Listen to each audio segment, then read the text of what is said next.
எனக்கு உங்களை ரொம்ப ரொம்ப ரொம்ப பிடிச்சிருக்கு கார்த்திக். ஒரு பொண்ணா இருந்து நானே உங்ககிட்ட ப்ரப்போஸ் பண்ணனால என்ன அழி வைக்கிறேன்னு நினைக்கீங்களா? கார்த்திக், உங்களை விட்டுட்டு போனவங்களுக்காக உங்க வாழ்க்கையை எப்படி ஸ்பாயில் பண்ணணும் எந்த அவசியமும் இல்ல. உங்களுக்காக நான் இருக்கேன் கார்த்திக். என்ன புரிஞ்சுக்கோங்க கார்த்திக். என்னோட வாழ்க்கை உங்க கூட மட்டும்தான். டேய், அந்த பொண்ணு ஒண்ணு சின்சியரா விரும்புது. இதை விட என்னடா வேணும்? ஒண்ணு புரிஞ்சுக்க கார்த்திக், நீ விரும்புற பொண்ணை விட உன்னை விரும்புற பொண்ணு நீ கல்யாணம் பண்ணேன்னு வையேன், உன் லைஃப் நல்லா இருக்கும்டா. புரிஞ்சுக்க. இன்னும் பூ மாதிரியே நினைச்சு உன்னோட வாழ்க்கைய நீ எடுத்துக்கிற. உன்னையே சுத்தி சுத்தி வர்ற பொண்ணு இவ்வளவு ஓப்பனா உன்னை ப்ரொபோஸ் பண்ணிருக்கா. நீ இன்னும் அந்த பொண்ணை அழை வைக்கிறது ரொம்ப தப்பு மாப்ள. உனக்குன்னு ஒரு வாழ்க்கை வேணும்.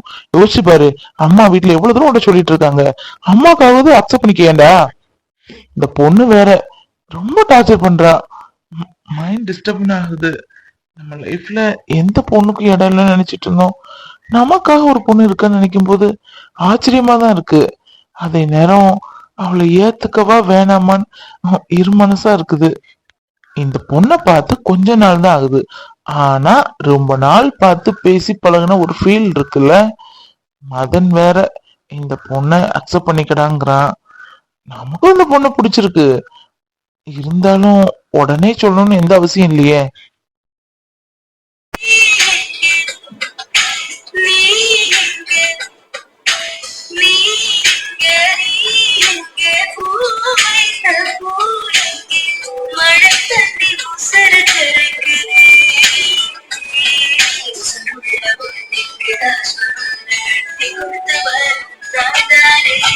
இங்க பாரு மகா, உன்னை எனக்கு பிடிச்சிருக்கு.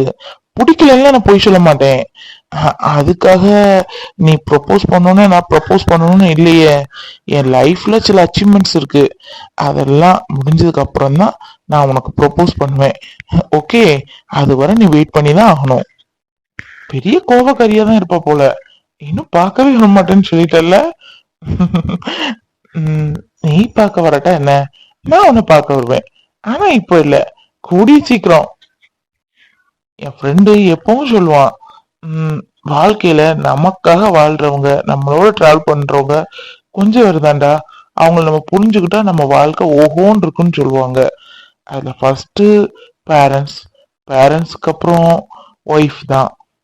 அந்த இடத்துல நீ ஃபுல்ஃபில் பண்ணுவேன்னு எனக்கு நம்பிக்கை இருக்கு. மகா, உன்னை எனக்கு ரொம்ப ரொம்ப பிடிச்சிருக்கு. மகா, உன்னை எனக்கு பிடிக்காம இல்ல, ஆரம்பத்துல பிடிக்காம இருந்தாலும் அதுக்கப்புறம் உன்னை பிடிக்க ஆரம்பிச்சு. எப்ப வந்து தெரியுமா? நீ ஒரு பொண்ணுக்கு ஆக்சிடென்ட் ஆச்சுன்னு தெரிஞ்ச உடனே பதட்டத்தோடு இருந்த. அது இல்லாம என்னோட பிளட் எடுத்துக்கோங்க, நான் ஹெல்ப் பண்றேன் அப்படின்னு முன்னுக்கு வந்திய. அந்த தைரியம் எத்தனை பேருக்கு இருக்கும்? அதுல இருந்து எனக்கு என்னன்னு தெரியல, என்ன அறியாம உன்னை பிடிக்க ஆரம்பிச்சுட்டு. மகா, ஐ எம் சோ சாரி. என்ன நீ புரிஞ்சுக்கிட்ட? உன்ன நான் அந்த அளவு புரிஞ்சுக்கல. ஆனா புரிஞ்சுக்க ட்ரை பண்ணணும். அதுக்குள்ள கோவப்பட்டுட்டிய, அவங்கள பார்க்க வர மாட்டேன், பேச மாட்டேன் அப்படின்னு. ஈவன் உன்னை பிடிச்சனாலதான் என் மொபைல்ல இருந்து பிளாக் லிஸ்ட்ல இருந்து உன்னை எடுத்தேன். பாரு, நம்ம மீட்டிங்லாம் என்ன சொல்லி வச்சா நடக்குது. எதிர்பாராத விதமா தானே. நாளைக்கு உன்னை மீட் பண்ணலாம், நீ என்ன மீட் பண்ணலாம். அப்ப கண்டிப்பா உன்னை பேசுவேன். ஓகே கார்த்திக், நம்மள அக்செப்ட் பண்ணிப்பாரா? அந்த கிஃப்ட் எடுத்துட்டு போயிருப்பாரா, இல்ல அங்கேயே போட்டுட்டு போயிருப்பாரா? சே, நம்மளும் பேசிட்டு கோவத்துல வந்துட்டோம். சட்ட ஒரு இடத்துல எங்கேயோ ஒளிஞ்சுன்னு பாத்துருக்க வேண்டியது. எடுத்துட்டு போனாரா இல்ல அங்கேயே போட்டுட்டு போனாரான்னு மனசுக்குள்ள ஒரு கன்ஃபியூஸாவே இருக்கேன். எப்படி தெரிஞ்சுக்கிறது? நம்ம வேற இன்னும் உங்களை பார்க்கவே மாட்டேன், பேசவே மாட்டேன் அப்படின்னு வீரவசனமா பேசிட்டு வந்துட்டோம். எடுத்திருப்பாரோ? சே சே, எடுக்கிறதுக்கு வாய்ப்பு இல்ல. நம்ம பிடிச்சிருந்தா தானே கிஃப்ட் எடுப்பாரு. நம்ம பிடிச்ச மாதிரியே அவர் பேச மாட்டேக்கார. நம்மளா தானே போய் வெளியே பேசுறோம். பேசுறதுக்கும் அவருக்கு ரொம்ப கஷ்டமா இருக்கு. கிஃப்ட் உள்ள போட்டுட்டு போயிருப்பாங்களா? ஸோ கொஞ்ச நேரம் கூட வெயிட் பண்ணி பார்த்துக்க வேண்டியது. சரி, அதுக்கு என்ன, நாளைக்கு கேட்டுட்டா போச்சு. நம்மளை பார்க்க தானே வராது. புரோக்கர் நம்மள்ட்ட அவங்க போட்டோ தந்த மாதிரி நம்ம போட்டோ கொடுத்துருப்பாரு இல்லையா? ஒருவேளை போட்டோ கொடுத்துருக்கலாம், அவர் பார்க்காம கூட இருந்திருக்கலாம். பார்த்துருந்தா கண்டிப்பா இப்படி பிஹேவ் பண்ணிருக்க மாட்டாரு. நம்ம அக்செப்ட் பண்ணியிருந்தா ஓகேன்னு சொல்லியிருப்பாரு. அதுக்கு இல்லாட்டா கூட உங்க வீட்டுல நான் தான் என்னையதான் மாப்பிள்ளை பார்த்துருக்கு அப்படின்னு ஏதாவது சொல்லியிருப்பாரு. எதுவும் சொல்லல. அப்ப அவருக்கு தெரிஞ்சிருக்க வாய்ப்பு இல்ல. நாளைக்கு சர்ப்ரைஸா இருக்கட்டு. எப்படியோ கார்த்திக், எனக்கு உங்களை ரொம்ப ரொம்ப பிடிச்சிருக்கு. உங்களை விட்டுட்டு போன பொண்ணு நினைச்சு இன்னும் வாழ்ந்துட்டு இருக்கீங்களே, இதெல்லாம் பெரிய விஷயம் இல்ல. இந்த காலத்துல எல்லாம் சாத்தியமா என்ன? ஒரு பொண்ணுகிட்ட பேசியிருக்கும் போதே இன்னொரு மொபைல்ல இன்னொரு பொண்ணுகிட்ட பேசுற காலம் இது. அப்படி இருக்கும்போது நீங்க எவ்வளவு ஒரு நல்ல பர்சன். கல்யாணம் ஒண்ணு நடந்தா அது உங்க கூட தான் கார்த்திக். நீங்க என்ன சொன்னாலும் சரி, என்ன அடிச்சு விரட்டினாலும் சரி, நான் உங்களை விடுறதா இல்ல. உங்க மனசை மாத்துவேன், உங்க மனசுக்குள்ள வர நான் ட்ரை பண்ணுவேன். Okay, good night Karthik. நாளைக்கு நீங்க பாக்குறீங்களா என்ன? எனக்கு ரொம்ப சந்தோஷமா இருக்கு. இது வரைக்கும் என்னை யாரும் பொண்ணு பார்க்க வந்ததே இல்ல, நானும் அதுக்கு அலோவ் பண்ணதில்ல. என்னை பார்க்க வர்ற பர்சன் நீங்க தான். எல்லாம் நல்ல விதமா நடக்கணும், அந்த கடவுள்கிட்ட வேண்டிக்கிறேன். உங்களை பார்த்தோன்னே கல்யாணத்துக்கு ஓகேன்னு சொல்லி நினைக்காதீங்க. கொஞ்ச நாள் லவ் பண்ணிட்டு உங்களுக்கு சில அச்சீவ்மெண்ட்ஸ் இருக்கும், அதெல்லாம் முடிச்சுட்டு அதுக்கப்புறம் நம்ம கல்யாணம் பண்ணிக்கலாம். ஏய், எங்க போற?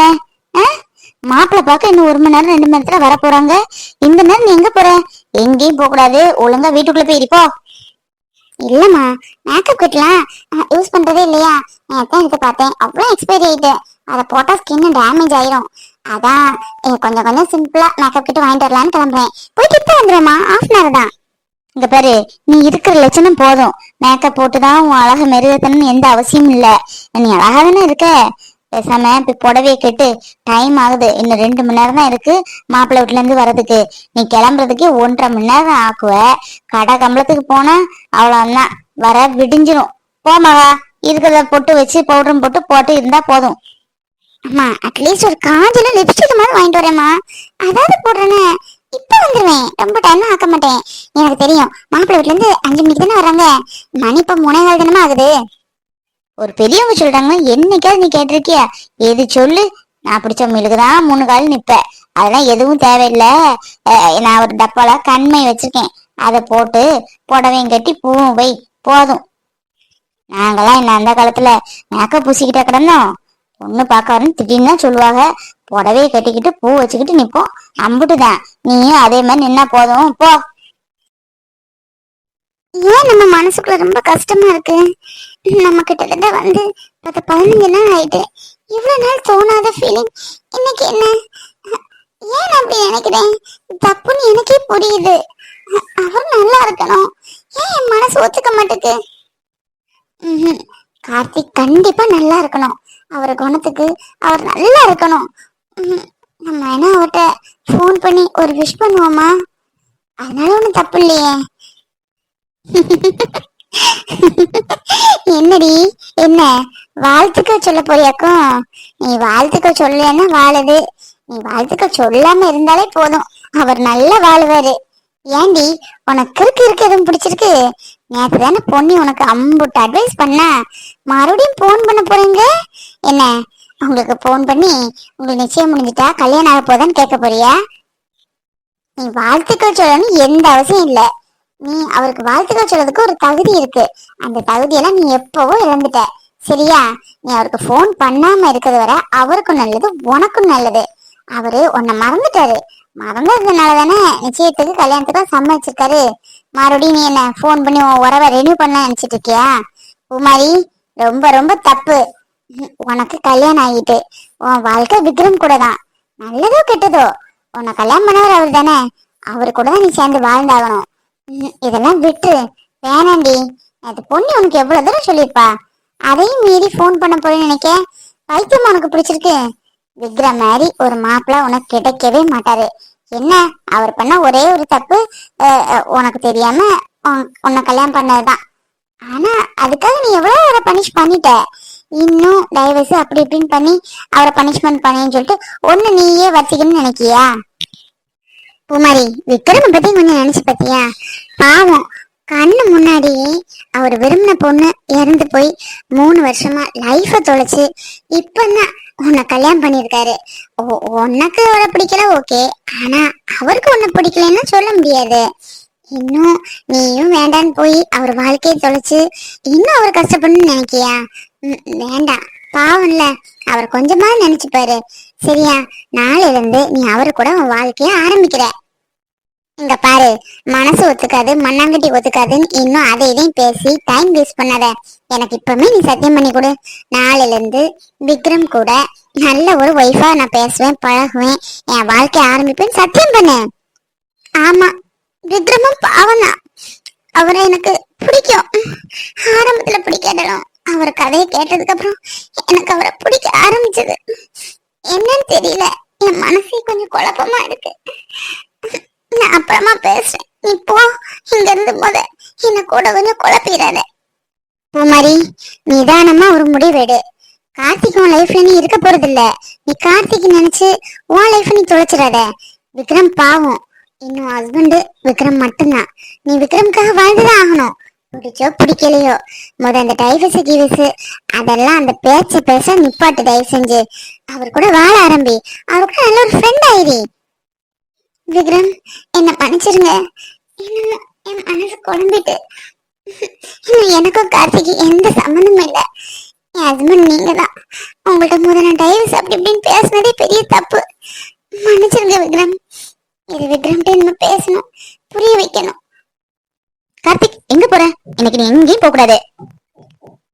ஏமா? நான் ஜஸ்ட் வாக்கிங் போலான்னு கிளம்புறேன். என்ன? டேய், என்னடா நீ நேத்து ஃபுல்லா சொல்லிருக்கேன். என்னன்னு கேக்குறேன். உனக்கு நீ பொண்ணு பாக்குற ஃபங்க்ஷன் இருக்கு. 5 மணிக்கு நம்ம கிளம்பணும்.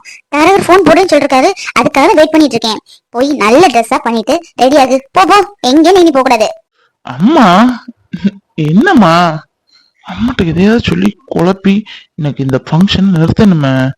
என்ன சொல்லலாம்? அம்மா, உங்கள்கிட்ட சொல்றதுக்கு என்ன? ரொம்ப நாளா சொல்லுன்னு நினைச்சேன். பட் சொல்றதுக்கு டைம் கிடைக்கல. அம்மா, நான் ஒரு பொண்ணை சின்சியரா லவ் பண்ணிட்டு இருக்கேம்மா. அந்த பொண்ணுன்னா எனக்கு உயிர். நானும் அந்த பொண்ணுக்கு ரொம்ப ரொம்ப உயிர். பட் இடையில கொஞ்சம் ஸ்டடீஸ் இருக்கிறதுனால அந்த பொண்ணு கம்ப்ளீட் பண்ணிட்டோம். நானும் படிக்கல. நானும் கம்ப்ளீட் பண்ணிட்டு அப்புறம் உங்கள்ட்ட சொல்லான் இருந்தேன். நீங்க அதுக்கடையில பொண்ணு பார்க்கணும் அப்படி இப்படின்னு கிளம்பிட்டீங்க. கதை ரொம்ப சூப்பரா இருக்குப்பா.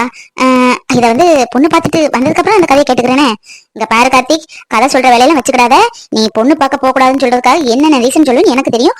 ஒழுங்கா போய் கிளம்பு. ஐயோ, அம்மா எது சொன்னாலும் நம்ப மாட்டாங்க போல இருக்க. சரி, பேசாம மகாக்கு போட்டோவை கொடுத்து இந்த பொண்ணுதான் நான் லவ் பண்றேன்னு சொல்லி குழப்பிடுவோம். அம்மாக்கு தான் தெரியாதுல்ல. அப்படி இந்த ஃபங்க்ஷனை கேன்சல் பண்ணிட்டு அப்புறம் பாத்துக்கலாம். அநேகமா இவ வாட்ஸ்அப்ல போட்டோ வச்சிருப்பாள்ல. சரி, ஒரு ஸ்கேன் பண்ணி போட்டோ எடுத்துட்டு வரலாம். பொண்ணு பார்க்க போயிடக்கூடாதுன்னு என்னெல்லாம் சாக்கு சொல்லிட்டு இருக்கான். அப்பா, இவனை கிளப்பி கூட்டிட்டு போகக்குள்ள பெரிய பாடுதான். கிளம்பிட்டு இருக்கனே. 5 மணிக்கு தானே? அதெல்லாம் கரெக்டா வந்துருவோம். பொண்ணு வீட்டு அட்ரஸும் லொகேஷன் மட்டும் ஷேர் பண்ணி விடுங்க. நாங்க கரெக்டா 5 மணிக்கு கன் மாதிரி வந்து நிப்போம். சரிம்மா, மாப்பிளையும் கண்டிப்பா வராங்கல்ல, கூட்டிட்டு வந்துருங்கம்மா. நாங்க சொல்லிட்டேன் மாப்பிளையும் வராது அப்படின்னு. ஆமாண்ணே, அவனும் வர்றான். அவனையும் கூட்டிட்டு தான் வரேன். டியூட்டி இருக்குன்னா சரி, லீவ் போட்டா இன்னைக்கு போய் தானே ஆகணும். முக்கியமான ஃபங்க்ஷன்ல நான் கிளம்பிட்டு இருக்கேன். சரி அண்ணே, சரி. 5 o'clock கிளம்பிடுவோம். ஓகே, வைக்கட்டுமா? அம்மா, நான் அவ்வளவுதானே சொல்லி நீங்க நம்பல என்ன? பாருங்க, இந்த பொண்ணுதான் நான் லவ் பண்ற பொண்ணு. பொண்ணு நல்லாதான் இருக்கா. கூகுள்ல வேறையும் கொஞ்சம் ட்ரை பண்ணி பார்க்க கூடாதடா? இதோட கொஞ்சம் நல்லா பொண்ணு அழகா இருக்குமே. இந்த பாரு கார்த்திக், என்னை ஏமாத்தாத. நீ கல்யாணமே முடிஞ்சு சொன்னா கூட நான் நம்ப போறது இல்ல. இன்னைக்கு நீ என் கூட பொண்ணு பார்க்க வந்தே ஆகணும். கிளம்பு. முத போய் ரெடி ஆகு. போ, எதையாவது போய் சொல்லிட்டு இருக்கணும் உனக்கு. ஓஹோ, அப்படியா? போட்டோவை நீங்க நெட்ல இருந்து எடுத்துட்டேன்னு நினைச்சிட்டீங்களா? சரி, இப்ப போட்டோ காமிச்சாலும் நம்புவீங்களா? பாருங்கம்மா, இதுதான் அந்த பொண்ணு. டேய், இந்த பொண்ணு நம்ம எங்கேயோ பாத்துருக்கோம்ல. எங்கேயோ பார்த்த மாதிரியே இருக்க. எங்க பாத்துக்கணும் தெரியல. ஐயோ, ஒரு கோயில்ல மீட் பண்ணமே. நீங்க எப்படிமா மீட் பண்ணிருப்பீங்க? இந்த பொண்ணு ஃபாரின்ல இருக்கா. இவளை நீங்க பாத்துருக்க வாய்ப்பே கிடையாது. அங்கதான் நான் அவளை ஃபர்ஸ்ட் டைம் பார்த்தேன். அவளுக்கு என்ன ரொம்ப பிடிச்சது. எனக்கு அவளை ரொம்ப ரொம்ப பிடிச்சிருக்குமா. சொன்னா கேட்க மாட்டேங்க. இங்க பாரு கார்த்திக், அதை இதையும் சொல்லி என்ன கோவப்படுத்தாத. இத மாதிரி 1000 போட்டோ நான் உனக்கு நெட்ல இருந்து எடுத்து தரேன். சரியா? நீ உன்னோட லைஃப் ஸ்டோரி, உன்னோட ட்ரீம் ஸ்டோரி, எல்லா ஸ்டோரியும் பொண்ணு பார்த்தது வந்ததுக்கு அப்புறம் நீ பேசு. இப்போதைக்கு எதையும் சொல்லி என்ன டென்ஷன் ஆக்காத. தயவு செஞ்சு கிளம்பு. இப்பதான் தலைவர் போன் போட்டாரு. 5 மணிக்கு கிளம்பி வந்துருங்கம்மா. லொகேஷன் அனுப்புன்னு சொல்லியிருக்காரு. ஷோ, அம்மாட்ட எது சொன்னாலும் கேட்க மாட்டாங்க போல இருக்க. சரி, அம்மா அசியம் கெடுப்பானே. பேசாம பொண்ணை பார்க்க போவோம். பார்த்துட்டு அந்த பொண்ணை தனியா பேசணும்னு சொல்லிட்டு இப்போதே எனக்கு கல்யாணத்துல இன்ட்ரெஸ்ட் இல்ல, மாப்பிள்ளை பிடிக்கலன்னு தயவு செஞ்சு சொல்லிருமான்னு சொல்லிடுவோம். இப்போதைய சொல்யூஷன் இதுதான். வாவ், அழகா இருக்குடி மகா. என் கண்ணு எனக்கு பட்டும் போருக்கு. சூப்பரா இருக்கு. மேக்கப் பண்ணாம இவ்வளவு அழகா இருக்க. கண்டிப்பா கார்த்திக் மட்டும் பார்த்தாரு, உனக்கு கண்டிப்பா பிடிச்சிருண்டி. இந்த புடவை உனக்கு சூப்பரா இருக்கு. உன்னை போய் யாருக்காவது பிடிக்காம இருக்குமா? காசிக்கிட்ட சொல்லணும். நேத்து சொன்னேன்ல, நீங்க தான் என்ன பார்க்க வர போறீங்க, இனி நான் உங்களை பார்க்க வர மாட்டேன்னு சொன்னேன்ல, நடந்துருச்சு பாத்தீங்களா அப்படின்னு சொல்லணும். நமக்கு இது சர்ப்ரைஸ் இல்ல, அவருக்கான சர்ப்ரைஸ் தானே. அக்கா மேக்கப் கிட்ட எதுவும் வச்சிருக்கியா? கொஞ்சம் தாக்கா, மேக்கப் போட்டு ரொம்ப நாள் ஆச்சு, ஆசையா இருக்கு. ஏய் உனக்கு எது கொஞ்சம் ஓரா தெரியல, என்ன பொண்ணு பார்க்க வராங்களா ஒன்ன பொண்ணு பார்க்க வராங்களா, நீ எதுக்கு சீச்சு கரைச்சு நிக்கிற? கொஞ்சம் கூட மேக்கப் போட ஆசையா இருக்கு. அது மட்டும் இல்லக்கா, ரோஜா ரோஜா நேத்து ஒரு படம் பார்த்தேன், அதுல பொண்ணு பாக்குற சீனு. அவங்க அக்காவை அவருக்கு பிடிக்கல, தங்கச்சியை பிடிக்கும்னு கல்யாணம் பண்ணிடுவாரு. அதே மாதிரி எதுவும் நமக்கு வாய்ப்பு இருந்தா நான் கொஞ்சம் அழகா இருக்க வேண்டாம், அப்புறம் ஃபியூச்சர்ல ஃபீல் பண்ண மாட்டேன். நம்ம அன்னைக்கு பொண்ணு பார்க்கும்போது ரொம்ப அசிங்கமா இருந்தோமே அப்படின்னு, அதுக்காக தான் லேசா டச் அப் மட்டும். ஏய் ரோஜா படம் பார்த்தா நீ மதுபல ஆயிடுவியா? அதுல அவங்க அக்காவுக்கு ஆல்ரெடி ஒரு லவ் இருந்துச்சு, அதனால அவர் தங்கச்சியை ப்ரப்போஸ் பண்ணுவாரு. எனக்கு அப்படி எதுவும் இல்லையே. சரி ஏதோ நேற்று படம் பார்த்தனேன்னு ஒரு ஃப்ளோல சொல்லிட்டேன். மேக்கப் கிட்ட இருக்கா, குடிப்பியா என்ன? மேக்கப் பக்ஸான் தர முடியாது, தாங்க வந்துட்டேன் மேக்கப் போடுறதுக்கு. இவ்வளவு நம்ப முடியாத, நம்ம விட அழகா இருக்கா, கலரா இருக்கா.